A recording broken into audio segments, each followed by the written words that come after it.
In the West, when we want to acquire a new kind of wisdom, we generally go to college or we get married to learn the big lessons in life. But the shamans approached it differently. The shamans would summon the representation of that wisdom in nature in the form of an animal, of a power animal, of a spirit animal. And remember that the word animal comes from the word anima, that the animals are the anima, the soul of nature, the soul of the mother. And when we call on these elements of her soul, these natural elements, they reset our natural instincts. We acquire the strength of a buffalo. We acquired the vision of an eagle. We acquired the perseverance of a mouse, so that we did not have to acquire this wisdom through interaction with another human being, with our children, with our bosses, with our partners. We were able to receive these gifts directly from the cosmos. I'm going to invite you today to connect with that kind of power and wisdom that is stalking you right now, that the universe is offering to you, and that when you open your heart and your soul and your energy field to receive this wisdom directly from nature, we don't have to learn it through a life lesson that shows up suddenly in our doorstep. So this is a way of directly communing with knowledge. And that knowledge is absorbed by your field, and from the energy field it goes in through your chakras to inform your physical body, and even to upgrade the quality of your health and of your physical body. The power animals also will guide you when you return back to the world of spirit. At the moment of your passing, your power animal will guide you through the journeys beyond death, through the territories that lie between the world of form and the world of formlessness, through these layers of dense energy that we have to cross in order to return back to our source. These layers of dense energies were called the bardos in the Himalayas. They're called the purgatories in the West. Your power animal serves as a guide to take you directly back to the light and back to the world of spirit. Very important, this connection with this element of nature. So join me in a journey to meet the wisdom and the power that the universe is offering you at this very moment. So we're going to begin by opening our Viracocha, by expanding our light body to step outside of ordinary time and space. Bringing our hands to our heart center and dropping into our breath.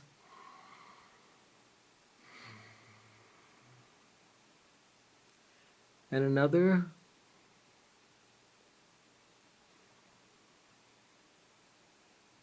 And on an in-breath, bringing your hands up into this radiant sun above your head and expanding it around you.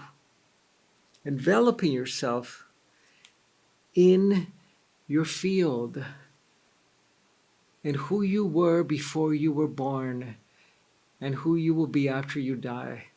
This is that eighth chakra that exists outside of time, but that manifests in time as you and I.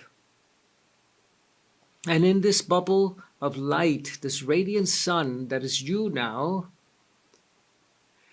we're going to track for that spirit animal. So close your eyes and drop into a gentle breath.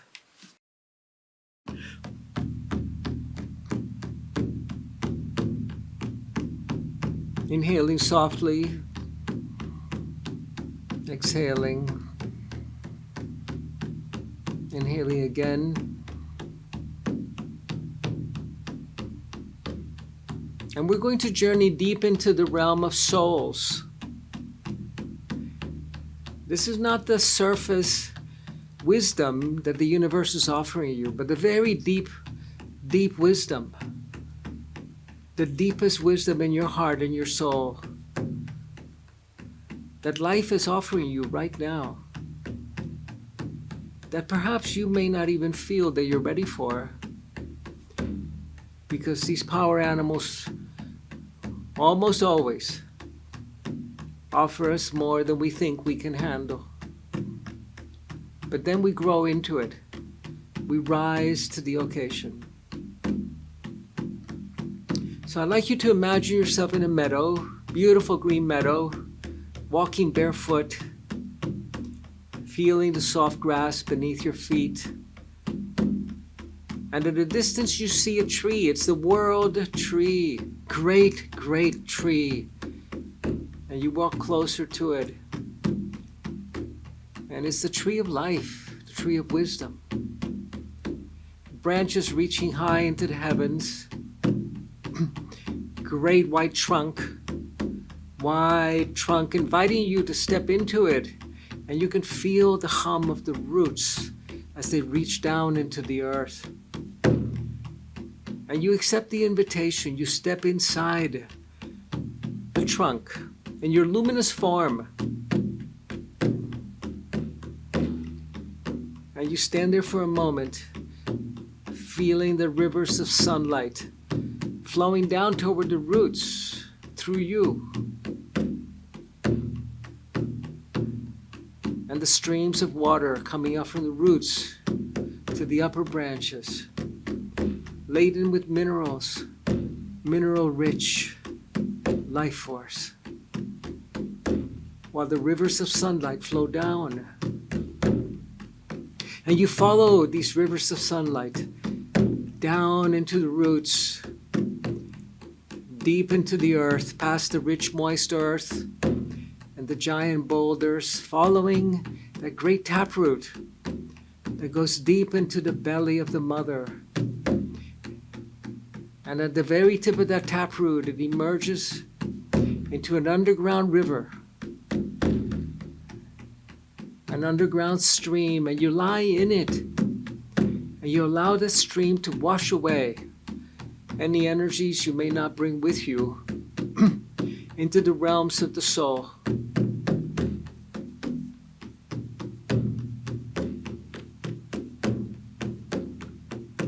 And now you allow these waters to take you deeper into the belly of the earth and to wash you onto the shores of a sacred garden, a secret garden.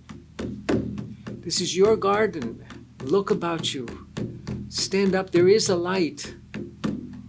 Look at the forest, the fields of flowers, at a meadow, at a mountain in the distance. This is that sacred garden that we were cast out of, but that now lives inside of each of us. A sacred garden where you can come and meet Spirit directly. And you walk towards the meadow.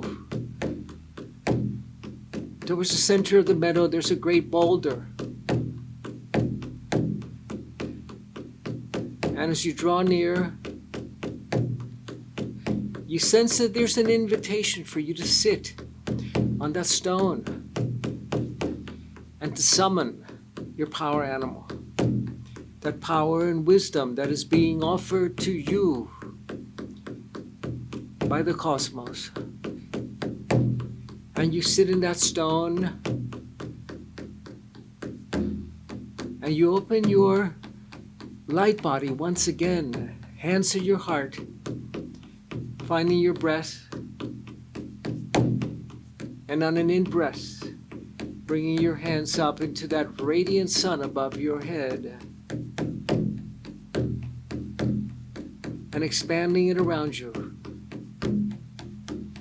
stepping outside of time once again. Stepping into your own light, your luminosity, your Buddha light. This is your Christ light, your sacred light. And in your heart, in your soul, you ask that you be given that wisdom, you be offered that power animal that is right for you to receive at this moment. You ask for it with your heart, your soul, with a prayer, that you may receive this wisdom and power and use it for your growth, your healing, and for the healing of others.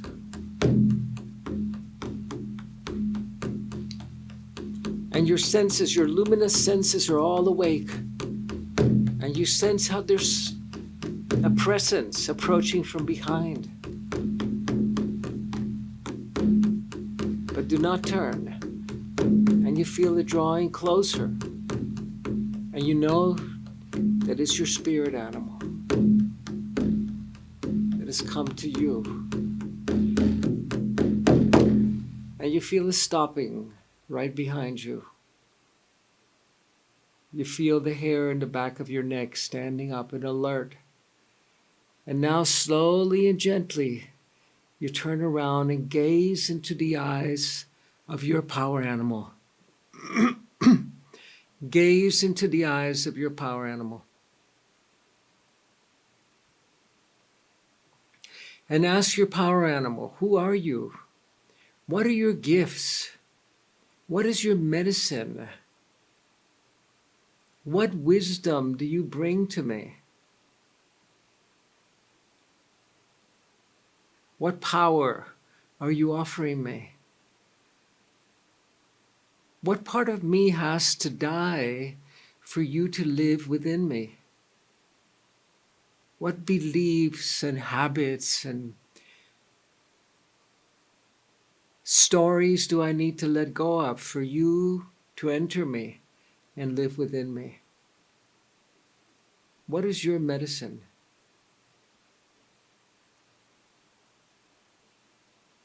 And ask your power animal anything you'd like to ask.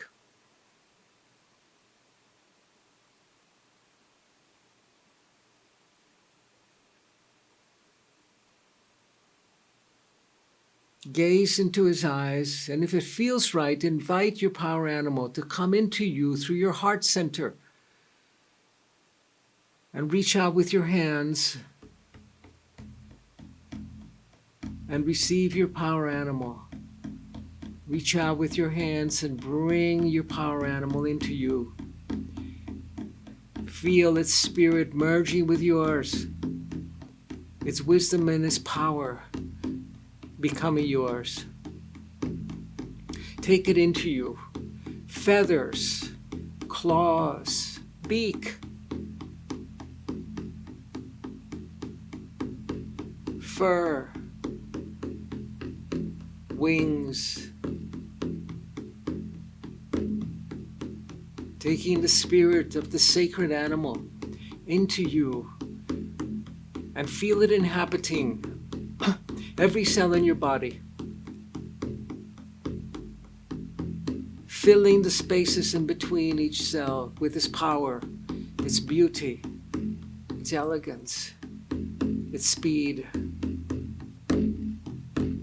Resetting your instinct, making your instinct true again, bringing you back to your nature, expanding you, filling you with that love that the mother has for all her children.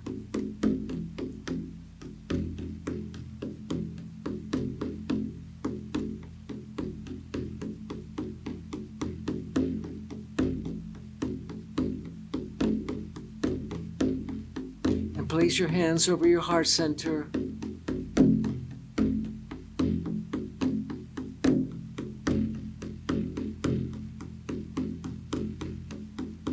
And gather the folds of your Viracocha, of your 8th chakra. Gather it into a radiant orb above your head once again.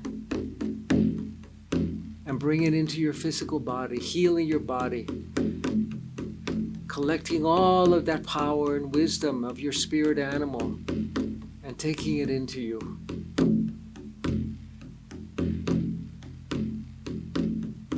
The spirit of the mother, the anima, the soul of the earth.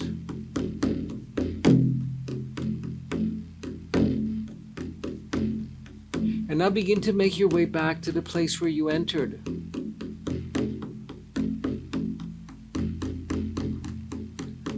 Back to that stream. And sensing your spirit animal inside you. And now I'd like you to call on the spirit animal by your side. It's within you and outside you both. Showing you that there's no difference between inside and outside in the spirit world. And feel it by your side, as well as inside you. And ask it to return with you, if it's right. And dive into the waters. Dive into the waters and allow the waters to take you back to the place where you rested. Calling on your spirit animal to be by your side, to accompany you. Be with me. Do not leave me. Guide me, protect me. And rest once again, allowing the waters to wash away any energies you may not bring with you back to our world, the middle world. And looking above you and noticing the taproot from that great tree.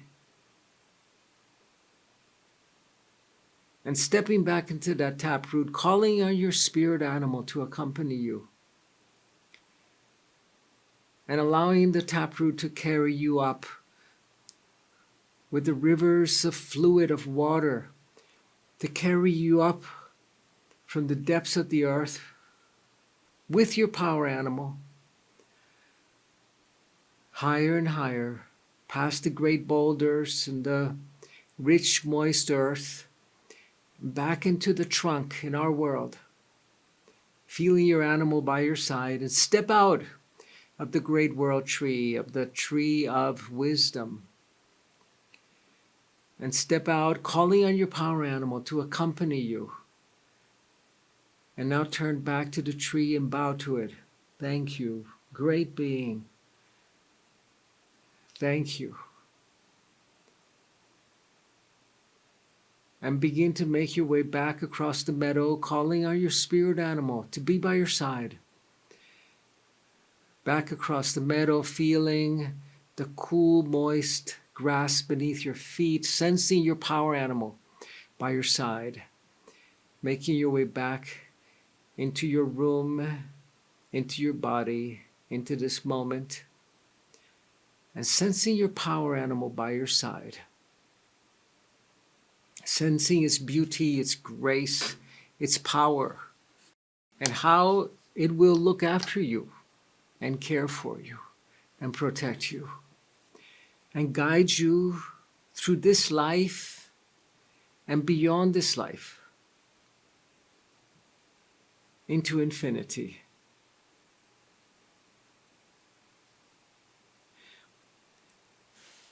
Now that you've received the power animal, it's important to maintain that relationship, to grow that relationship. Take your power animal for a walk. When you're walking in nature, try to become your power animal. Remember that it's inside you as well as by your side. And don't walk like a person trying to walk like a jaguar, but like a jaguar trying to walk like a person. Reach for your cup of tea like a gazelle might, or like a hawk might. Engage your whole body. Become that spirit animal. In traditional societies, you might even take the name of your spirit animal. One of my great mentors was a man named Benito Corihuaman, the golden falcon. The golden falcon. And he acquired the gifts of the falcon. He was an extraordinary seer. He could look at you and tell you what happened to you when you were 3 years old, because it was written in your field. Acquire the gifts and the power of that animal, not only to function in the human world. Remember that the human world is only a small part of reality, but to function in the cosmos, at large in the invisible world that we humans also occupy, but that we inhabit primarily at night in the dream time. Because in our modern world, there's very little territory for that invisible world to exist.